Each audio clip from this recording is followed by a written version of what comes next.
Taste the Daily. Hola!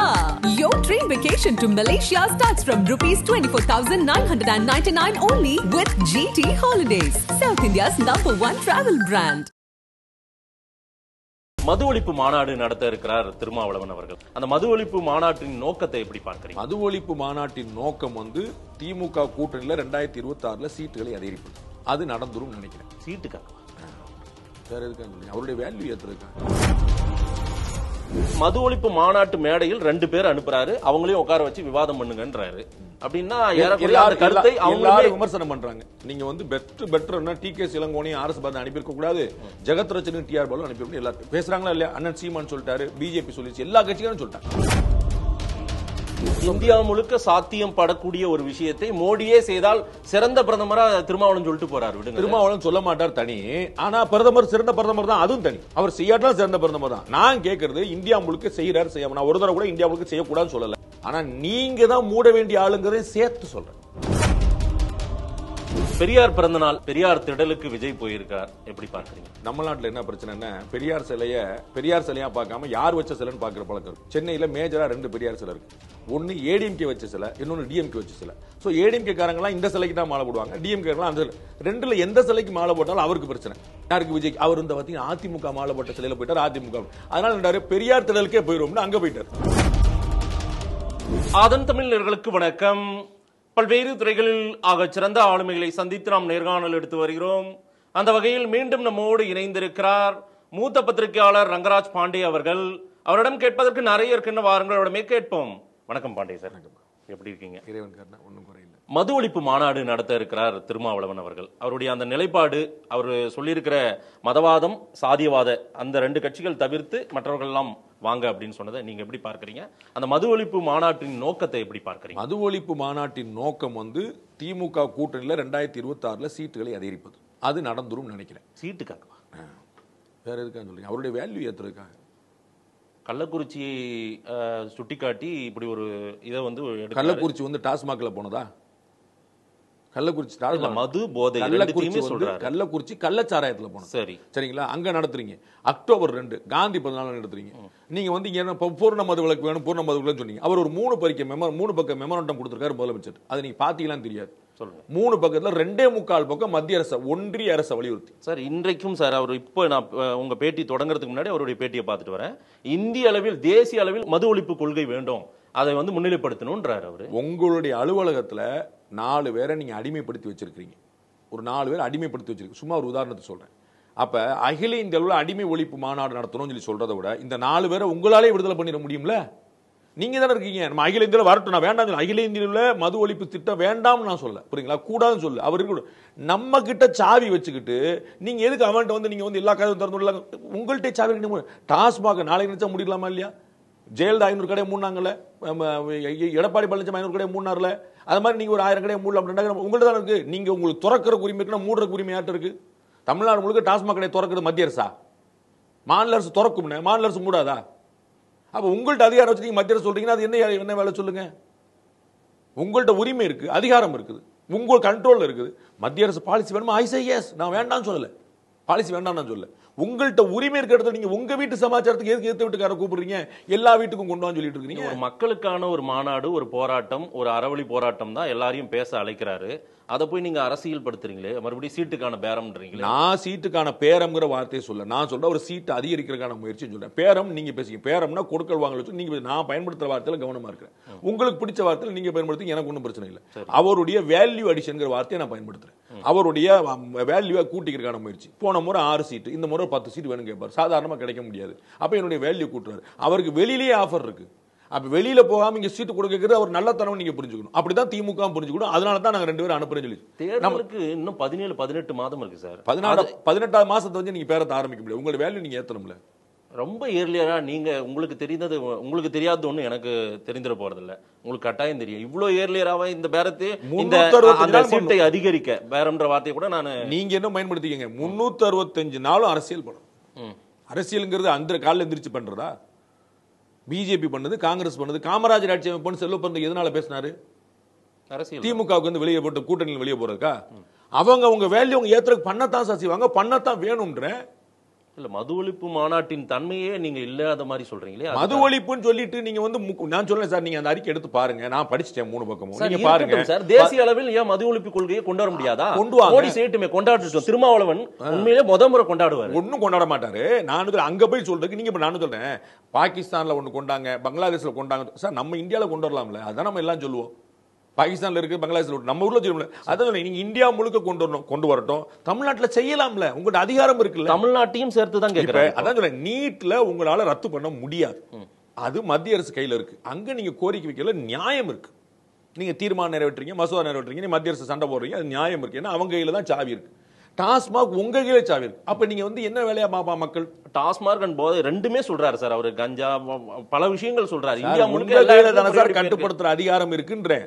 4வது முறை நான் சொல்றேன், உங்க வீட்டுல இருக்கக்கூடிய பிரச்சனைக்கு நீங்க ஊரெல்லாம் எதுக்கு சட்டம் கேக்குறீங்கன்ற. சட்டம் வரட்டும், திரும்ப சட்டம் வேண்டாம்னு சொல்லல, புரியுங்களா? இந்தியா அளவுக்கு ஒரு சட்டம் வேண்டுமா வேண்டாமா? நல்லா வரட்டும் சார். மது வேணும்னு சொல்றவங்க நான் நினைக்கிறீங்க இல்ல. பிஜேபி ஆட்சி அமைச்சிருக்கக்கூடிய குஜராத்ல மது ஒழிப்பு, பிஜேபி கூட்டணி கூடிய பீகார்ல மது ஒழிப்பு. நான் அப்புறம் என்ன கவலை இருக்கு? நல்லா பண்ணுங்க. அந்த மாநிலத்துல கொண்டு வாங்க. அங்கெல்லாம் மாநில அரசு பண்ணிருக்கா, மத்திய அரசு பண்ணிருக்கா? பீகார்லயும் குஜராத்லயும் மத்திய அரசு பண்ணிருக்கா? மாநில அரசு தான் பண்ணி. அப்ப தமிழ்நாட்டுல எந்த அரசு பண்ணணும்? இல்ல அவங்களையும் கேக்குறாரு சார். தமிழ்நாடு முதலமைச்சரை போய் சந்தித்து 2.25 பக்கம் வேற கேக்குறாரு. நீங்க அந்த அறிக்கை எடுத்து பாருங்க, நான் கொடுக்குறேன் உங்களுக்கு, உதவி பண்றேன். இல்ல 2.25 நீங்க படிக்கல, நான் சொல்லிடுவேன் உங்களை, அப்புறம் எக்ஸ்போஸ் பண்ணிடுவேன். நீங்க படிக்கல. நான் 2.25 பக்கத்துல கடைசியில ஒரு பேரா பேசுறாரு தமிழ்நாடு அரசு பத்தி. ஒரு பேரா 4 வரி. எப்படி கணக்கா இருக்கும்? நீங்க ஆரம்பிச்சப்போ என்ன சொன்னீங்க? பூரண மது விலக்கு தானே சொன்னீங்க. இப்ப நீங்க அரசமைப்பு 47வது பிரிவு என்ன சொல்லுதுமான்னு கேக்குறீங்க. அரசமைப்பு 47வது பிரிவு தான் 1949ல இருந்து இருக்கு. சரி, டாஸ்மாக் 49ல இருந்து இல்ல. அப்ப நம்ம உருவாக்கணும், நம்ம ஒழிப்போம் அப்படின்றோம். அது செய்யலாம்ல. திமுக 2016ல மது ஒழிப்பு கேட்ட இயக்கம் தானே, தேர்தலிக்க சொன்ன இயக்கம் தானே. அவங்களுக்கு கொள்கை முரண்பாடு கிடையாதுல்ல. இல்ல முத்துசாமி, அமைச்சர் முத்துசாமி சொல்றாரு, கடையை முழுக்க மூடணும்ன்றது தான் எங்களுடைய முதலமைச்சருடைய எண்ணப்பாடே அப்படிதான் இருக்கு. ஆனா போன வருஷம் 42,000 கோடி, இந்த வருஷம் 50,000 கோடி. நீ கடையை மூணு ஆசை தெரியுதுல உங்களுக்கு. சரி சார், போன வருஷம் வருமானம் 50,000 கோடி. ஒரு சந்திப்பு நிகழ்வெல்லாம் நடந்ததுல ஒரு அரை மணி நேரம் பேசினாங்கல்ல, நிச்சயம் அதை தமிழ்நாட்டையும் ஒட்டி தான், அவர் தமிழ்நாட்டை சுட்டி காட்டி தான் அவர் வந்து கொண்டு போயிருப்பாருன்னு நான் சொல்றேன். நீங்க சொல்லுங்க. இல்ல எதற்காக அந்த ஒரு சந்திப்பு நடந்திருக்கும்? நான் சந்திப்புல ஒரு மெமரண்டம் கொடுத்தாரு, அது பொது வழியில வந்திருக்கு, அவர் தான் அனுப்பியிருக்கிறார். நான் அதை தான் பாக்குறேன். நீங்க வந்து கதவு மூடி பேசுனதை பாத்துக்கோங்க. எனக்கு ஒண்ணு, உங்களுக்கு அந்த ஞானம் இருக்கு, உங்களுக்கு அந்த சோர்ஸ் இருக்கு, எனக்கு இல்ல. சரி, நீங்க கதவு மூடி என்ன பேசிருப்பான்னு கெஸ் பண்ண முடியுது. நான் கண்ணு முன்னாடி என்ன இருக்கிறத பாக்குறேன். நான் பாக்குறது பிராக்டிகல் விஷயம், நீங்க பாக்குறது அசம்ப்ஷன் விஷயம். மது ஒழிப்பு மாநாட்டு மேடையில் 2 பேர் அனுப்புறாரு, அவங்களையும் உட்கார வச்சு விவாதம் பண்ணுங்கன்றாரு. அப்படின்னா கருத்தை எல்லாரும் விமர்சனம் பண்றாங்க. நீங்க வந்து பெட்டர்னா டிகே இளங்கோவனையும் ஆர்எஸ் பாரதி அனுப்பியிருக்க கூடாது, ஜெகத் ரட்சகன் டிஆர் பாலு அனுப்பியிருக்கணும். எல்லாரும் பேசுறாங்களா இல்லையா? அண்ணன் சீமான் சொல்லிட்டாரு, பிஜேபி சொல்லிச்சு, எல்லா கட்சிகளும் சொல்லிட்டாங்க. அவ்வளவுதான் விமர்சனம். வேற என்ன சார் பண்ணணும்? திமுக கடையை முன்னா போதும். திரு திருமாவளவன் என்ன கேட்கிறோம் அதை பண்ண, வேற எதுவும் பண்ண வேண்டாம். இல்ல திருமாவளவன் அதை தான் கேட்கிறாரு, அதை தான் பண்ணிருக்கலான்ற. ஏன் அந்த வலிமையான குரல் தானே இப்போ ஒரு எளிமையான குரல் இருக்கணும் சார். கடை மூடல சார், வலிமையான குரல், எளிமையான குரல். ஏன் சார் இவ்வளவு சந்தேகம் திருமாவளவனின் போராட்டத்தின் மீது? நான் எங்க சந்தேகப்பட்டேன்? உங்களுக்கு சந்தேகம் இருக்குது? நான் சந்தேகம் தீர்மானமால சொல்றேன், நான் டவுட்டா பண்ணேன். நானு தீர்மானம் தான் இது. நான் உங்களுக்கு ஏதாவது டவுட்டா சொன்னேனா? என்று இருக்குமோ என்று யூகிக்கிறேன், என்று கருதுகிறேன், என்று தெரிய வருகிறது, என்று சொல்லப்படுகிறது, என்று பேசப்படுகிறது என்று சொன்னேனா?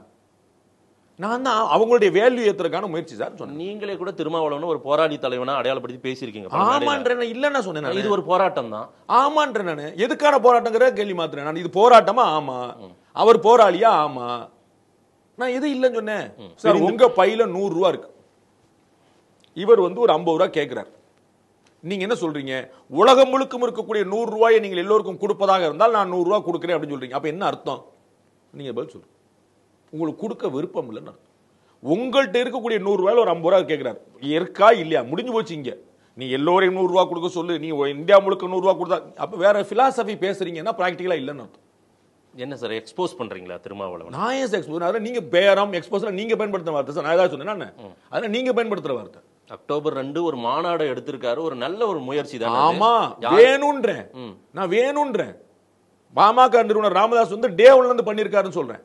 மறுமலர்ச்சி திராவிட முன்னேற்ற வைகோ நடையா நடந்திருக்கிறாருன்ற. ஆமா பண்ணணும். நான் ஒரு நாள் மது விலக்கு வேண்டாம்னு சொல்லியிருக்கிறேன். நான் ஒரு நாள் எங்கேயா ஒரு பேட்டி கேட்டு பழசு கிடையாது, 2015 பேட்டி காட்டுங்க, ஏதாவது ஒண்ணு எடுத்து காட்டுங்க. ஆமான்றேன், வேணும்ன்றேன். ஆனா அது நடக்குமான்ற, நடக்கிறதுக்கான அதிகாரம் உங்கள்ட்ட இருக்கு, நீங்களே செய்யலன்ற. அப்புறம் நீங்க என்ன கேள்வி கேட்கிறீங்க? நான் 4 உதாரணம் சொன்னேன், 5வது உதாரணம் ட்ரை பண்ணேன், 50வது உதாரணம் ட்ரை பண்றேன். உங்களுக்கு காதலே உள்ளது, நான் என்ன செய்ய முடியும்? இல்ல, நான் காதுல கேட்டுட்டு தான் இருக்கேன். உங்க கையில இருக்கக்கூடிய 50 ரூபாய் கொடுங்க சார், நீங்க தத்துவம் பேசுறீங்க. அப்ப என்ன அர்த்தம்? உங்களுக்கு கொடுக்க விருப்பம் இல்ல? இந்தியா முழுக்க சாத்தியம் படக்கூடிய ஒரு விஷயத்தை மோடியே செய்தால் சிறந்த பிரதமரா திருமாவளவன் சொல்லிட்டு போறாரு. விடுங்க, திருமாவளவன் சொல்ல மாட்டார் தனி. ஆனா பிரதமர் சிறந்த பிரதமர் தான், அதுவும் தனி. அவர் செய்யாட்டாலும் சிறந்த பிரதமர் தான். நான் கேட்கறது இந்தியா முழுக்க செய்யறாரு செய்யாம. நான் ஒரு தடவை கூட இந்தியா முழுக்க செய்யக்கூடாதுன்னு சொல்லல. மதுவிலக்கு பிரியாம்பிள்ல சொல்லியிருக்கான், ஆர்டிகல் 47 சொல்லியிருக்கான், கொண்டு வரணும். ஆமா, நான் விரும்புறேன். கெட்டு குட்டிச்சுடா கிடக்கு. நான் 100 பேட்டி கொடுத்திருக்கிறேன். இன்னைக்கு எல்லா குற்றங்களுக்கும் பின்னணியில போதை இருக்குது. தற்கொலையில இருந்து, விபத்துல இருந்து, கொலையில இருந்து, வன்புணர்ச்சியில இருந்து எல்லாத்தையும் இருக்குது. ஆமா, அதை குறைக்கணும், தடுக்கணும், கொஞ்சமாவா செய்யணும். நான் நாளை கழிச்சு காலையில் எல்லா டாஸ்மாக முடுங்க நான் சொல்லல, படிப்படியாவது முடுங்கன்னு நான் சொல்றேன். ஆனா நீங்க தான் மூட வேண்டிய ஆளுங்கிறதையும் சேர்த்து சொல்றேன். இந்த மாநாடு மேடையில யார் யார் உட்காருவாங்கன்னு உங்களுடைய கூட்டணி கட்சிகள் எல்லாருமே உட்காருவாங்க. ஓ, திமுக கூட்டணி கட்சி. ஆமா, இல்ல எல்லாரும் வரலாம். யார் யார் அவர் வந்து அழைப்பு விடுப்பீங்களான்னு கேட்டதுக்கு அவர் சொன்ன பதில், அவர் அதிமுகவுக்கு அழைப்பு விடுக்கல. நீங்க தப்பா புரிஞ்சுட்டு அவங்கள சொல்லக்கூடாது. அவர் அதிமுகவே வருகை என்று அழைக்கிறேன்னு சொல்லல. அதிமுகவுக்கு அழைப்பு விடுங்களான்னு சொன்னபோது அதிமுகவுக்கு மாற்று கருத்தா இருக்கு, எல்லாருக்குமே இருக்குன்னு சொல்லி திமுகவுக்கும் ஏற்பு இருக்குது, எல்லா கருத்துக்கும் இருக்குன்றார். 2வது நாள் அவர் வேற ஊர்ல கேட்கறாங்க, சென்னையில கேட்ட 2வது நாள் வருவாங்க, தாவேக்காக்கு அழைப்பு விடுங்களான்னு கேட்டாங்க. ஆமா, நேத்து கூட யாருமே கேட்கல, இன்னைக்கு தான் கேட்டீங்க. அவங்களுக்கும் அழைப்பு உண்டு, அவங்களும் மறுக்கவா போறாங்க. எல்லாருக்கும் அழைப்பு ஓப்பன். அப்புறம் அவரே கிளாரிஃபை பண்றாரு, திமுக வர்றேன்னு சொல்லிட்டேன். நான் அறிவாலயத்தில் திமுக தலைவர் தமிழக முதலமைச்சர் சந்திச்ச பிறகு திருமாவளவன் சொல்றாரு, திமுக வர்றேன்னு அறிவிச்சிட்டதுனால அதிமுக வருவாங்கன்னு எதிர்பார்க்கல அர்த்தம் இல்லைன்னு சொல்லிட்டு. He is very clear. நீங்க தான் கன்ஃபியூஸ் பண்ணிக்கிறீங்க. பெரியார் பிறந்த நாள், பெரியார் திடலுக்கு விஜய் போயிருக்கார், எப்படி பார்க்கறீங்க? கட்டாயம் போலாம், என்ன தப்பு இருக்கு? அவருக்கு வந்து ஒரு தர்ம சங்கடம் இருக்கு. நம்ம நாட்டில் என்ன பிரச்சனைன்னா, பெரியார் சிலையா பார்க்காம யார் வச்ச சிலைன்னு பார்க்குற பழக்கம் இருக்கு. சென்னையில் மேஜரா 2 பெரியார் சிலை இருக்கு. ஒன்னு ஏடிஎம்கே வச்ச சிலை, இன்னொன்னு டிஎம்கே வச்ச சிலை. ஸோ ஏடிஎம்கே காரங்களாம் இந்த சிலைக்கு தான் மாலை போடுவாங்க, டிஎம்கே அந்த சிலை. 2ல எந்த சிலைக்கு மாலை போட்டாலும் அவருக்கு பிரச்சனை. யாருக்கு? விஜய். அவர் இந்த பார்த்தீங்கன்னா அதிமுக மாலை போட்ட சிலையில போயிட்டார், அதிமுக. அதனால பெரியார் திடலுக்கே போயிடுவோம்னு அங்க போயிட்டார். பெரியார் திடலும் திமுக அசோசியேட் அவங்களுக்கு தெரியாது, தட் செப்பரேட் கணக்கு. ஆனா அங்க போயிட்டார், தப்பே கிடையாது. பெரியவர்கள் எல்லோருக்கும் நம்ம வந்து மரியாதை செலுத்தணும். இதுல ஏதாவது அரசியல் மெசேஜ் இருக்கா? அவர் கொள்கையா சொல்ற வரைக்கும் அவரை பத்தின எல்லா அரசியல் மெசேஜ் நம்முடைய யூகங்கள் தான். அவர் இதுவரைக்கும் எந்த பாலிசியும் வெளியில சொல்லல, மற்ற எல்லாமே யூகம் தான். இதுல மாலை போறதுல எந்த தப்பும் இல்ல, குத்தம் இல்ல. பெரியார் பெரியவர் தான். பெரியவர்கள் எல்லோருக்கும் மரியாதை செலுத்து. இந்து மரபு, இந்திய மரபு, அரசியல் மரபு, வழக்கம், அதை நம்ம தாராளமா செய்யலாம். முரண்பட்ட கொள்கை இருந்தா கூட செய்யலாம், அதுல வந்து ஒரு குழப்பமே கிடையாது. பெரியவர்கள் வந்து அதுபோக நம்ம பழக்கத்துல வந்து மறைந்தவர்களை வந்து பெரியவர்களா மட்டுமே பார்க்கிற பழக்கம் உண்டு, விமர்சனத்துக்கு கூட உட்படுத்தாத பழக்கம் மட்டும் உண்டு. அதனால தாராளமா செய்யலாம். அவர் செஞ்சதுல எந்த தப்பும் நான் பார்க்கல. திரு பாண்டே அவர்கள் வாழ்த்து சொல்வதும் நன்றி சொல்வதும் அவரவர் உரிமை. நீங்க தான், உங்களுடைய உரிமை தான் அது. நிறைய விஷயங்கள் சார், நேரம் கொடுத்து பேசியமைக்கு நன்றி. ரொம்ப நன்றி.